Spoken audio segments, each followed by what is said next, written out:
Thanks to Oculus for sponsoring this video.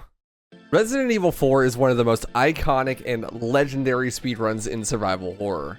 Its focus on resource management along with the game's capacity for high-octane strategic combat makes it an absolute blast to both watch and play.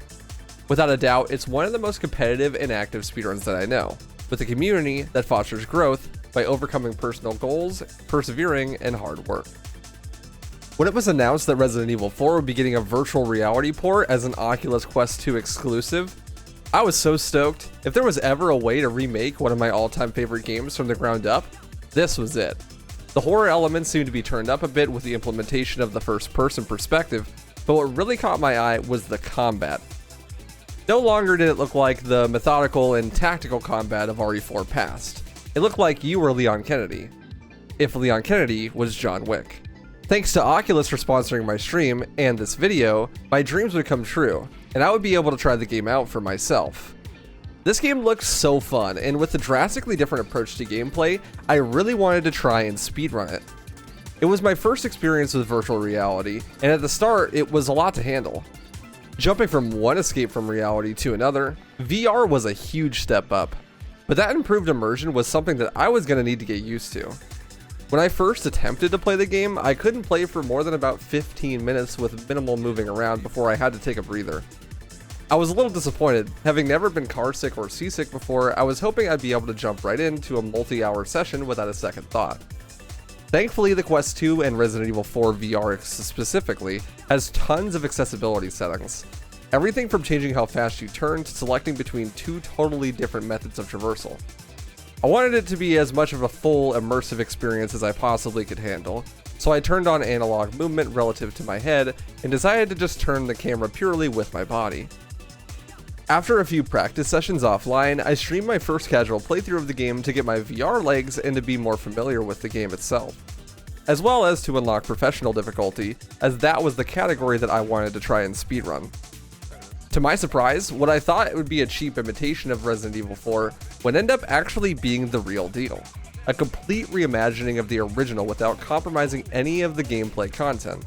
Village, cabin, castle, and island are all fully developed just like in the original GameCube release, and is retrofitted to fit the new perspective perfectly. The game doubles down on the immersion too. Freeing the dog requires both hands to pull apart the bear trap. Opening doors and interacting with key items requires you to actually turn the key or the doorknob. And after about an hour of gameplay, I had to take a break. But I was really getting the feel for it, and it was a lot of fun. Initially, it was a bit of a process, completely understanding how the systems worked and interacted, but I was starting to get used to it. You see, I chose the full immersion mode for the combat and movement mechanics, because that seemed like it would be the most fun. It places your weapons and tools on your actual body. Your one-handed gun is on your right hip, while the two-handed weapon is over your right shoulder. You can pull them out and aim them at any time by holding down the trigger. You can even dual-wield any combination of one- and two-handed weapons, allowing for some amazing gun kata action. Each weapon has a unique reloading animation and special cocking actions that are required for both hands to do. This balances out the dual wielding nicely, as you have to drop the one weapon to reload the other one properly. Once you let go of the trigger, the gun, nade, or knife, or whatever you're holding, will act accordingly. If it falls too far away from your body, then it gets teleported back to its correct place. Like, unless it's a grenade. Want the pistol? Grab it. Want a grenade? Grab it. Oh, shit. This makes swapping weapons and tactics on the fly super intuitive and engaging. I was a bit obsessed with dual wielding at the start. One thing I immediately noticed, however, is that Leon's run is like really fast. It may just be because it's in VR, but a few other people seem to have agreed with me. Your base movement speed is like super fast. You would think this would make it a little bit disorienting, but it actually feels super good. While you might be baiting enemy attacks in the original, it's more likely that you'll just want to be running around and hitting them with the blicky instead here. The gunplay is so fun that it makes for some super flashy moments. The one thing that is worse, however, is the way grenades work in this game. While you can throw them pretty reliably, it seems that their splash damage radius is lower than normal. Not a terrible thing inherently, but it will come into play when the speedruns begin.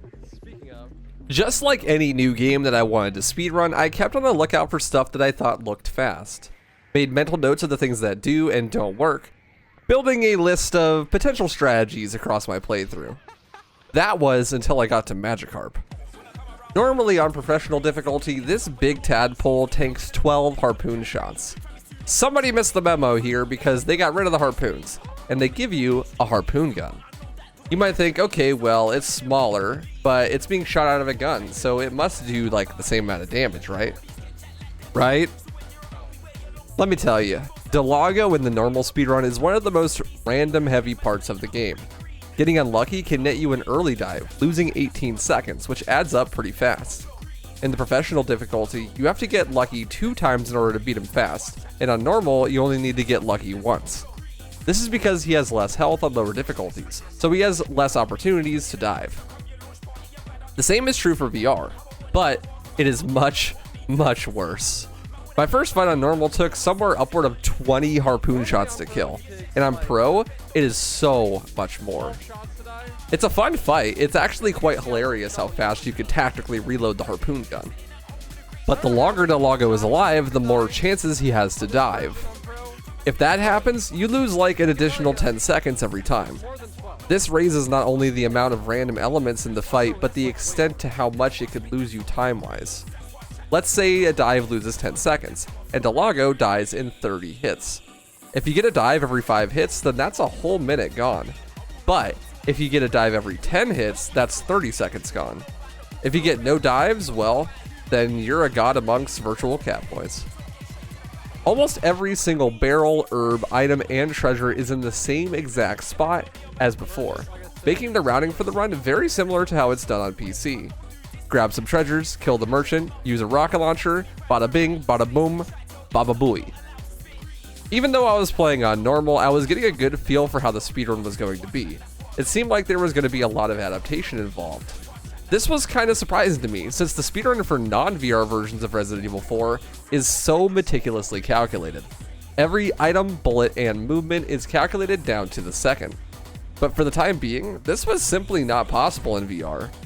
Normal movement manipulation doesn't quite seem to work as well. While the enemy AI is mostly the same, the range of their attacks can be a lot higher, especially the grabs. This is probably to compensate for the ability to run and shoot at the same time, as well as the increased movement speed. This means that you're going to have to cap some fools. A lot of fools. This means more ammo pickups are necessary, which means more adaptation on the fly.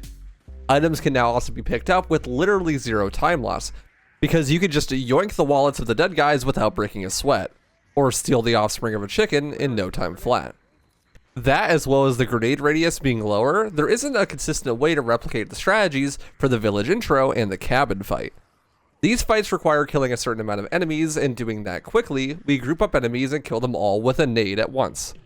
The current setups are not sufficient to do this in virtual reality at the moment, so we just have to do our best and pick up the rest of the slack with the shotgun. This means there's more out of the way shotgun ammo pickups, as well as picking up anything that might seem more useful for cabin. In cabin, you have to kill 40 enemies, and normally you would kill around 28 of them with grenades, making the fight super fast and a lot more consistent. I can only manage to maybe kill 1 wave of enemies with a grenade, and the room would almost always fall apart after that. In fact, I died here. A lot. It's by far one of the most fun rooms in the game though. Enemies coming from all sides, quickly switching weapons, dual wielding, and throwing nades to save the day. Proper action movie hero stuff. It's really easy to run out of ammo here though, if you don't prepare beforehand. In theory, if you are too casual with it, you could completely run out of ammo here and just have to knife some enemies.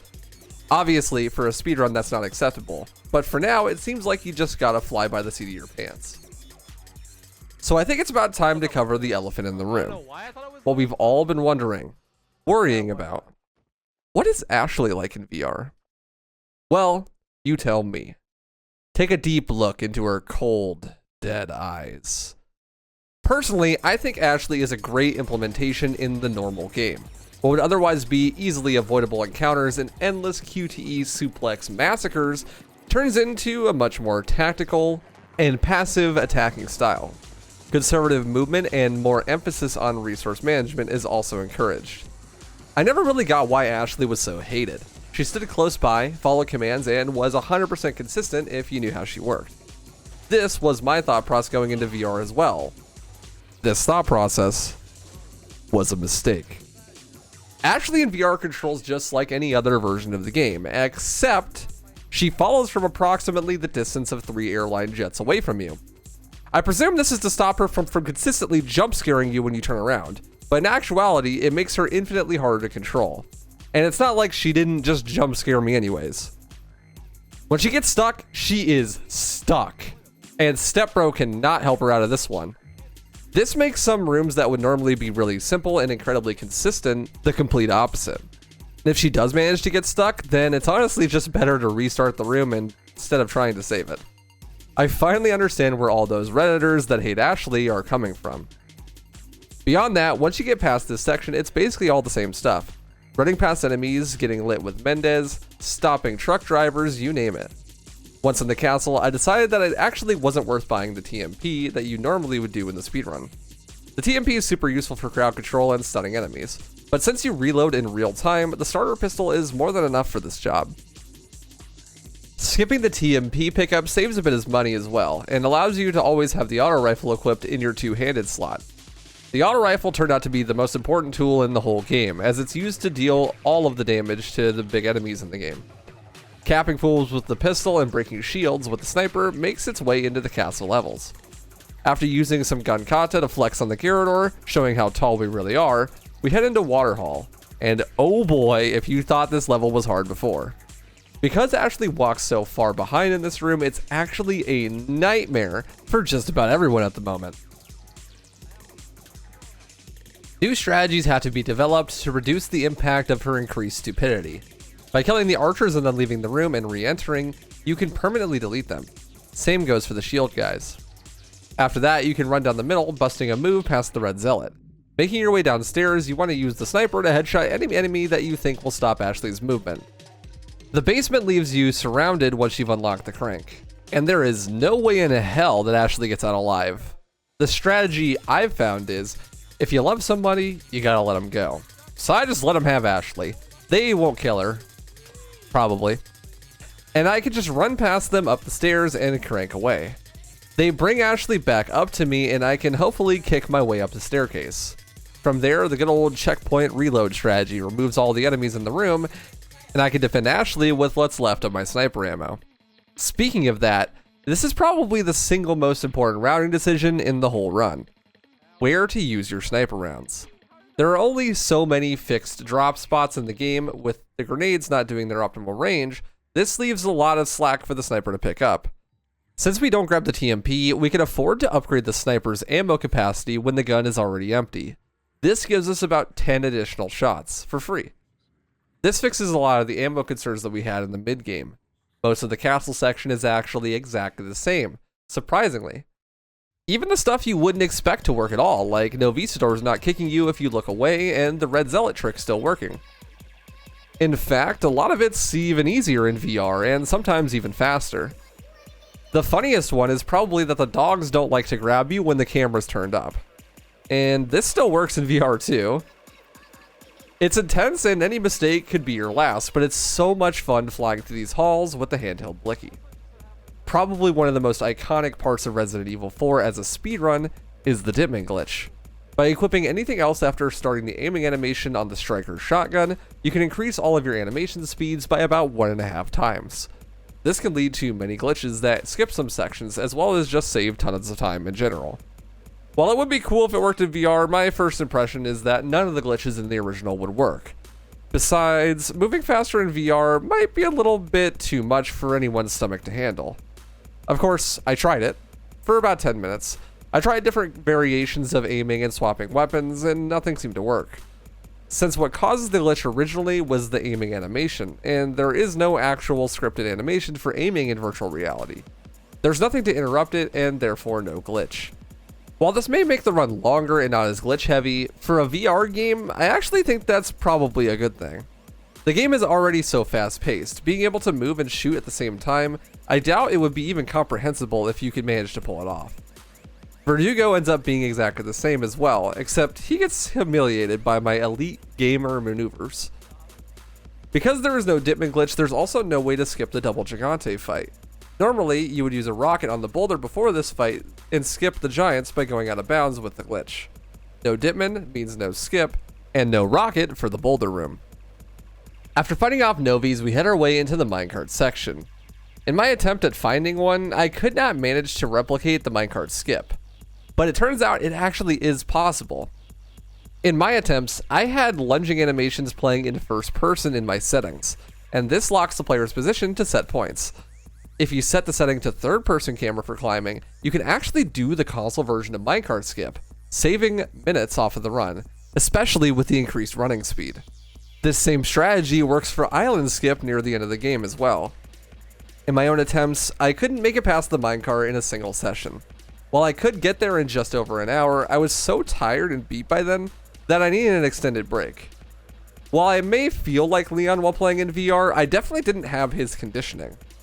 From what I have routed and seen through my casual plays, the game plays out basically normally from the rest of the run there, capping fools while ducking and weaving past enemies, rocket launching some bosses, and getting intimate with Krauser. So what's it like to speedrun Resident Evil 4 in VR? Intense is the best way I could describe it. Thanks to Oculus for sponsoring this video, I had the opportunity to find out for myself, and it was a total blast. The dynamic nature of the combat and on-the-fly routing, along with the newly added difficulties from playing in VR, not only make it taxing on the mind, but also the body. If people are going to want to get good at this game and beat it fast, then they're going to need to get some really good VR legs, and some nice conditioning to boot. I, for one, can't wait to see some people absolutely blasting through this VR experience in record times. Thanks so much for watching. Be sure to subscribe. I never actually managed to finish a run, but I am definitely going to try again at some point in the future. If you enjoyed, consider supporting me on Patreon like these lovely cuties here.